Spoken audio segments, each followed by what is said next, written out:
Hi, this is Diane, and I want to welcome you to Pivot and Prosper Strategies and Support for Women Changing Careers. I have a very special show today. I have someone who I've been known for a couple of years, and her name is Arena Hamilton.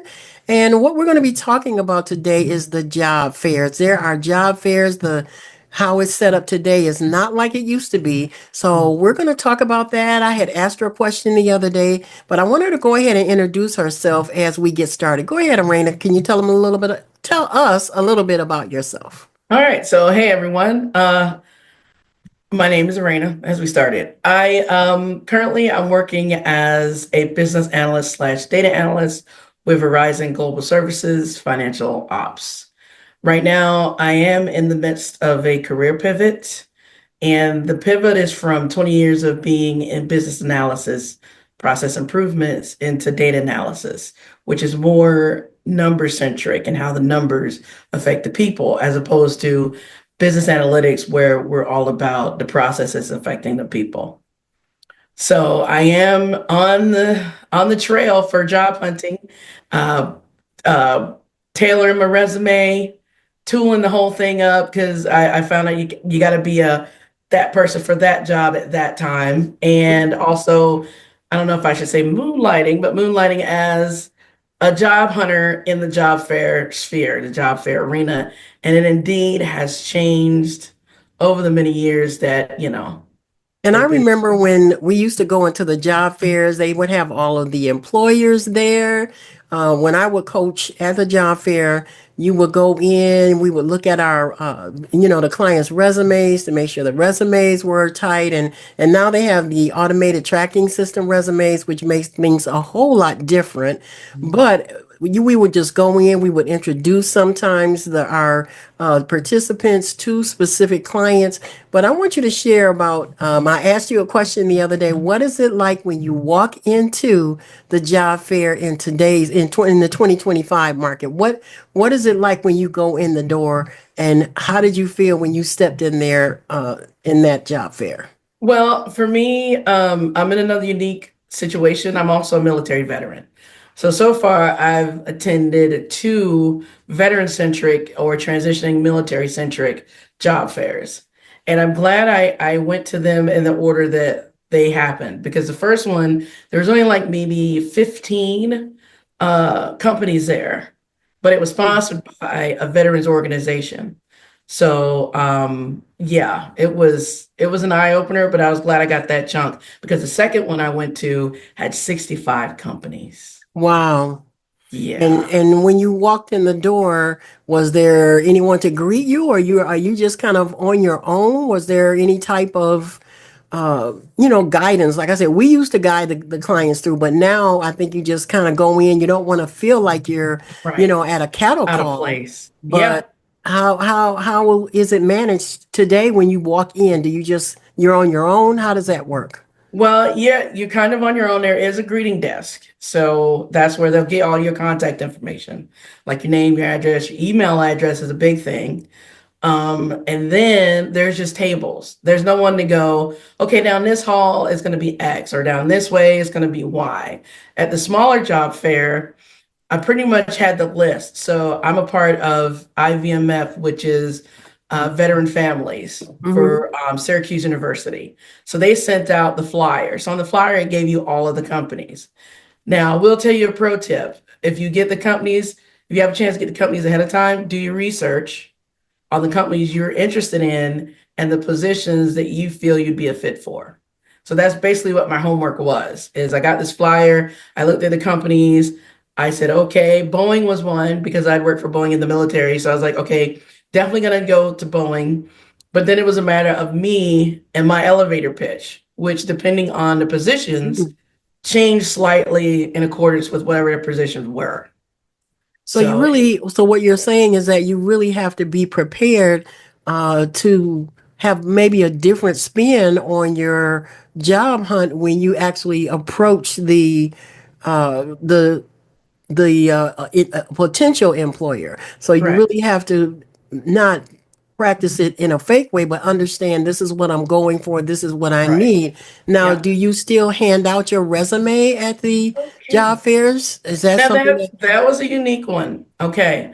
There's different, shall I say, flavors of recruiters. Sometimes there'll be a recruiter at the table. Sometimes there'll be an HR rep at the table, but it won't necessarily be that hiring manager. I think I got lucky at the first job fair I went to. One table I went to, they actually had the hiring manager there.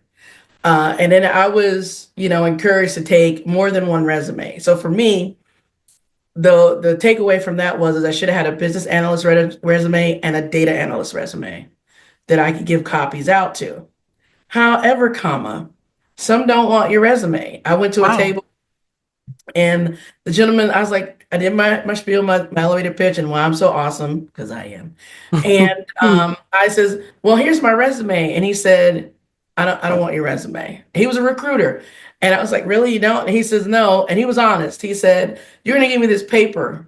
I'm gonna put it in my car, and it may wind up on the floorboard of my car. 2 weeks later, I find it, so on and so forth. But he said, here's my card. Send me an electronic copy of your resume. So always be prepared to say yes or have a business card. I haven't Mm-hmm. outfitted myself as such, but when my son out of college was starting, we actually designed a business card for him because he's a web developer. So he had a website and things of this nature. But I think that'll be one takeaway for me too, is just to have a business card. Here's my business card. And we swap cards because at one of the tables I got a card keeper because you pick up a lot of cards. And And that's one thing too. I don't think I've even thought about having your own business cards yeah, because now that's what they're looking for, right. even with the resumes online. And I think I had talked about this in another podcast when the individuals have those ATS resumes. Oh And yeah. you get turned down and turned down and turned down, and you're really not understanding you're thinking it's you or you're not qualified or what's going on. So how did you feel in the sense that some of them wanted your resume, some of them did not? Did you have to go and apply through the ATS system, or what was required? Okay, so at the first, we're working on that first job fair. I went to another table with another company, and they actually were offering a site visit and to connect on LinkedIn. Oh, okay. So LinkedIn has a nice feature. If you go to your profile, you can create your own QR code and you can scan your QR code and connect with that recruiter. But generally, I like to ask up front because, you're barely introduced to this person. So they may or may not want to connect with you directly right off the bat because they may not be the one that's hiring for the position. They're Mm-hmm. just there to tell you what the positions are. And so it happened that on their QR code, because some of them had QR codes on the table, it was an actual form you filled out with your expressed interest. So yeah, so it was a mix of new technology meets putting your resume online with the ATS. Because like I said, with another company, I said I put my resume in the talent pool because I learned that as a new knack too. You put it in the talent pool, and then some companies they'll actually, based on your resume, will tell you what job openings will fit that resume. So it's Okay. it's a whole stabbing it with different forks thing. So it Yeah, sounds like to me when we step into these job fairs today, it's you have to be prepared with your technology, right. with a business card. You need Mhm. to have your LinkedIn Updated and current. updated, and that's something a lot of people don't do Yeah. because they feel like it doesn't. Well, that's just something. That's just another Yeah, networking, but it's the networking good tool. networking. It's not just social, hi, how you doing? I mean, that's your professional facing, that's your calling card, basically. Yeah, And it's really important, I think, to know how to what's really required when you look at LinkedIn. And I know they have some tutorials, so I would right, suggest before you go to a job fair that you really have these tools that Arena is talking about today, because it can be very disheartening right. to get in there. It can be overwhelming. You'll feel rejected, discouraged, and Mhm. then you'll fall back and you won't do anything. But it's something out there for each and every person, and Right. I know that you'll fit in. You got to make be a good fit. That's another Yes, thing people yes, they don't think about okay, even though we're older and we're stepping into that, that doesn't really necessarily have anything to do with your skill set Right. or anything like that. It's not that companies are just looking for younger employees. They're looking for skilled and someone who's going to be able to get the job done that they need done. And And fit I in their think that's team. what you Yeah. have to have in your belief system when you go to these job fairs, especially when, like you say, you're pivoting, you're changing careers, you're doing something different. It's really important. So kind of as we kind of wrap this up, what would be, let's see, what would be my, hmm, Well, what I would can be go a the, little deeper into that ATS thing if you want. what would be really the biggest takeaway from the whole job fair scene? What would you say to a person that is changing careers Mhm. as you are? What would you say to that person, or how would you encourage them in this job market that's out here today? Because it is not necessarily cutthroat. You just have to be skilled, I do believe. Correct. Correct. So, Right, because I think the rumor has it that it's an employer's uh, business now as opposed to being the job searcher, right? But mhm, I would say the biggest takeaway is to be kind to yourself and stay positive because, yeah, ATS will chew you up and spit you out, but it's not necessarily, it could be ATS, like that site visit I did after the job fair. Because before this, I took networking for granted.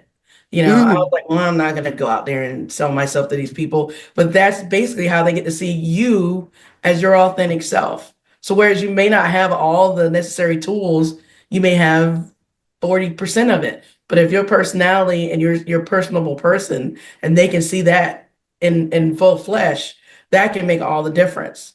And I think personal contact is something that we fail to realize that that is actually the key. And then knowing if once you've met that person and they've can feel that personality or that energy that you have, that gives you an advantage. It does give you an advantage over them just looking at a resume. No one can tell what your personality is like by looking at a piece of paper. They can see what skills you might have, but Right. they really haven't got to know you. And a lot of people I know that go through the ATS, they don't get the online interview and they get really discouraged because nobody's calling me back. Well, Right. we have to do something different at this point. You do have to Exactly. pivot and say, okay, what am I going to do now? Right. Online isn't always the way. And even if you go to an online event, it's still better to Mhm. find a way to meet someone, even in a meetup. If you Uh-huh. go to like someone in your industry, Right. they have meetups in Hmm. that industry, Yep. and you can go online and find out when the next meeting is and show up. And Right. say, I'm looking Yeah. to be a data analyst, or I'm looking to be thus and so and so. I'm looking to be a chef. I'm pivoting and da da da da. What advice can you give me? And so you have to make it personal, keep it personal, and be genuine. You know, Yeah. And you never know, that could lead to a connection. It always does. I Yeah. think people really enjoy meeting people. They enjoy Right. having that one thing in common that you have. See, if I went to data analyst, I would be like, huh? What, huh? That wouldn't be me. But when it comes down to preparing for that or helping people identify their purpose or where you want to go, then I Right. can, guide you in that way and help in that way. But I really appreciate you coming on and sharing because that was something that was on my heart to do. And I was like, well, I don't know anybody that's been to a job fair. I haven't been to one recently. And the last ones that we used to coach at, the people came to us first, Right. or they had us in a big room and doing all these things. And Yeah. and one of the things too, I want to encourage you, if you have those soft skills or volunteer skills, to make sure that you put those on your resume when Hmm. you are out there in that job fair. Right. Because you speaking another language, even though you might not think it's a big deal, it could be a big deal for that company. So Right. thank you so much, Miss Arena. Well, thank you for having me. I appreciate Appreciate it. you sharing and just connecting with us, and you'll have to come back and share your success story I'm all when over it. because I know it's coming. I hear it. I received Um, that. I really appreciate you being on, and so thank you again. And all of my listeners and those that are watching, I thank you for tuning in, and you have a great one. Have a great one.